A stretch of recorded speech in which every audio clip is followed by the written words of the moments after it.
So what's up guys, it's me Jens at for today's video pag-usapan po natin ang J1 visa versus H1B visa sa mga nalilito po sa opportunity po nito or sa visa na to papuntang Amerika. Watch this video, alright? So disclaimer lang guys, hindi po ako link sa mga agency or sa mga visa sponsors, kahit ano-ano dyan. I'm just sharing this to our teachers para may idea po kayo kung paano mag-apply, okay? At may idea po kayo kung ano po itong information na to, ano dapat gagawin po ninyo, alright? I'm sharing also videos, opportunities for teachers na pwede po makatulong po sa ating mga teachers na gustong mag-abroad. Tulad namin, guys.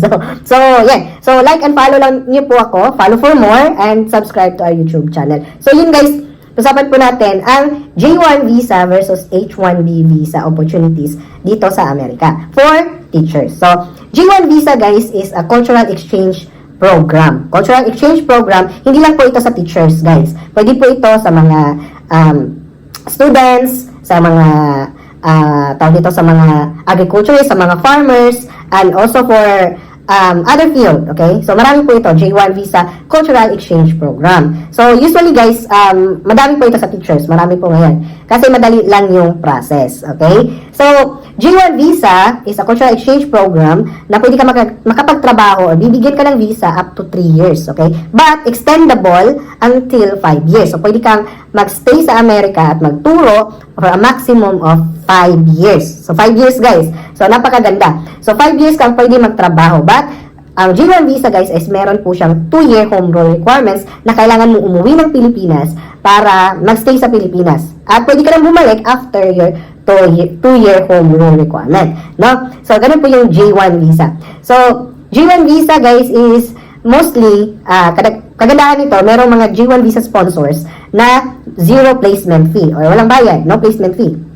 Or, you can have also placement fee na may staggered yung payment, meron din ganon. Meron din mga full, talaga, mahal. So, na agency or third party, ganon. So, meron pong ganon, na full payment, full fee yung pag-a-apply ng J1 visa. So, paano mag-apply as J1 visa teacher? So, pwede po kayong mag-apply through direct hire. So, pwede po kayong maghanap ng schools or districts na may link o nag-offer ng J1 visa. Okay, then pwede po kayong mag-apply directly through a visa sponsor. Pwede po yun, through their websites, okay? Then, pwede po kayong mag-apply through agency, yung mga third-party agency na sinasabi ko sa inyo. So, ito po guys, is depende po yan, yung sahod is depende po yan sa experience, sa degree po ninyo, sa, tawag nito yung field po ninyo. Ayan, depende po din yan. So, yung placement fee is third-party kasi kadalasan. So, marami po dito guys, sa J1 visa is zero placement fee. So, kung ako po, advice ko po, is hanapin po ninyo yung mga zero placement fee. So, may ginagawa po ako mga video tutorials. May step-by-step process po tayo dyan kung paano mag-apply sa mga visa sponsors. Okay? So, sana naintindihan po ninyo yung J1 visa. Now, H1B visa. So, H1B visa guys is a dual intent working guys working visa. So, ano ba ibig sabihin ng dual intent? So, ang H1B visa guys is pwede ka mag-apply for a permanent status sa US.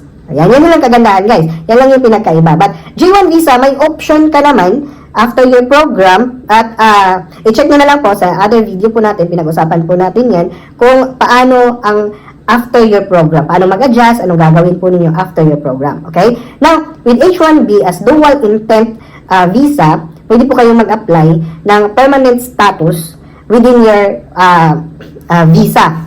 Up to 6 years ang contract ng H1B visa, guys, na pwede po kayong magstay sa US for 6 years. And then you need to go out, kung hindi po kayo nag-adjust ng status, pwede po kayong magpa-extend or pwede po kayong lumabas ng Amerika, then get another visa. Wala pong 2-year home rule requirements ang H1B. Then, so, kagandahan nito, within 2 years, sa pagsistay mo sa Amerika, kung willing mo mag-petition yung sponsor mo o yung school mo, yung district mo to give you green card na tinatawag for permanent status, then you can adjust your visa guys. So, yun yung kagandahan ng H1B visa. Then, paano nga ba mag-apply ng H1B visa for teachers? So, dito lang guys, is tricky po ito. Kailangan po ninyong gumalaw. Kailangan po ninyong maghanap ng sponsor. Maghanap po ng school or district na magpipetition po sa inyo, natutulungan po kayo mag-process ng documents nyo to get a H1B visa para maging isang H1B visa teacher po kayo. So, paano po? Kailangan po ninyo mag-research kung saan may hiring ng teachers na nag-o-offer ng H1B. So, yan po yung mga ginagawa ng mga teachers. Direct po silang nag-a-apply sa mga school districts. At through Zoom, ang mga interview po nito. Then, kadalasan po dito sa H1B visa, guys, is may placement fee. So, kailangan po dito, guys, ng may budget po kayo. Unlike J1, pwede pong, meron pong chance na ma-hire kahit wala po kayo masyadong gastos. Kasi meron po mga agency o mga visa sponsors na walang placement fee. But dito sa H1B, guys, is you need to have money. Alright? Kasi kailangan po ninyong magpa-process sa immigration lawyer. Kailangan po ninyo maghanap ng lawyer, guys. May partner. Minsan po, guys, yung mga school districts, may partner na po sila ng mga lawyers, okay? Na magpa-process sa H1B to petition your visa. So, ganun po yung ginagawa nila sa H1B. Then, once ma-approve, so, fly na po kayo for in the US. So, mostly, guys, kailangan po nito ng budget talaga to 300,000 up. Meron nga ako alam 700,000 kasi nababari po ito depende sa immigration lawyer. Kaya iba-iba po yung process. So, pero hindi po bababa sa 250,000 pesos yung kailangan po ninyo. Kailangan po ninyo talaga, guys, na may budget po kayo if mag-apply po kayo as H1B visa. So, sana naintindihan po ninyo, guys, ang pinakaiba ng J1 visa at H1B visa for teachers. So, yun lang po, guys. H1B, abangan po ninyo yung mga job opportunities for teachers na ating isi-share dito sa ating page at sa ating channel sa mga dadating, right? So, abangan po ninyo, guys, kung paano mag-apply. At isi-share po natin kung paano mag-apply ng H1B visa. So, yun, guys. Sana nagustuhan po ninyo. Kung nagustuhan po ninyo, follow for more, like and follow our page, and subscribe to our YouTube channel. So, maraming salamat po sa pagsama. Guys, please support our channel at para marami pa po tayong mga teachers na matulungan at mabigyan ng idea, information para sa gusto po ng mga teachers natin na ma-experience din ang trabaho abroad. So, maraming salamat po sa pagsama. Ako po pala si Jens. See you again in the next vlog. Bye. Thank you for watching.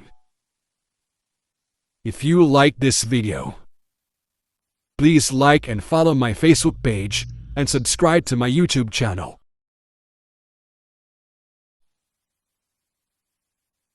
To God be the glory.